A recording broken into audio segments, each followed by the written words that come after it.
Good morning সবাইকে। আমার আরেকটা নতুন ব্লগে আপনাদের অনেক অনেক স্বাগত জানাই।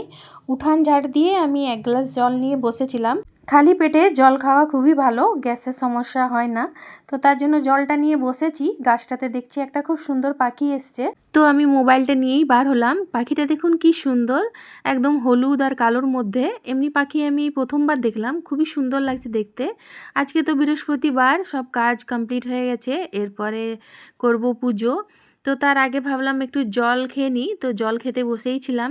তো তারপরে দেখছি হাজব্যান্ড চা বানিয়েছে, চা বানিয়ে দিয়েছে আমাকে। সকালবেলায় লেবু দিয়া লাল চাই খাই, আর এটা বেশ ভালো বানায় আমার হাজব্যান্ড কিন্তু। তো চা খেয়ে চান টান করে চলে আসলাম ঠাকুর ঘরে। আজকে বাইরের গাছটাতে খুব সাদা ফুল ফুটেছিল, তো আজ অনেক করেই তুলে নিয়ে এসেছি। তো ভাবছি আজ একটু মালা বানাবো। তো আমি 3টা মালা বানাবো, একটা আমার গোপালের জন্য, একটা লক্ষ্মীর ঘটের জন্য, আর একটা শিব বাবার জন্য। দেখুন আমার মালা বানানো হয়েও গেছে, এরপরে পুজো করে নেব। আমার এই ভিডিওগুলো যদি আপনাদেরকে দেখতে ভালো লাগে তাহলে অবশ্যই সাবস্ক্রাইব করবেন, আর যারা ফেসবুক থেকে দেখছেন তারা ফলো করবেন। ফেসবুকে অনেকেই দেখেন কিন্তু ফলো করেন না। যদি ভালো লাগে আমার ভিডিওটা তাহলে অবশ্যই ফলো করবেন।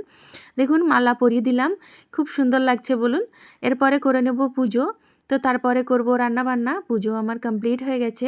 পুজো করতে আমার অনেকটাই সময় লাগে। পুজো তো হয়ে গেল, এরপরে ব্রেকফাস্ট করে তারপরে রান্না বান্না শুরু করব।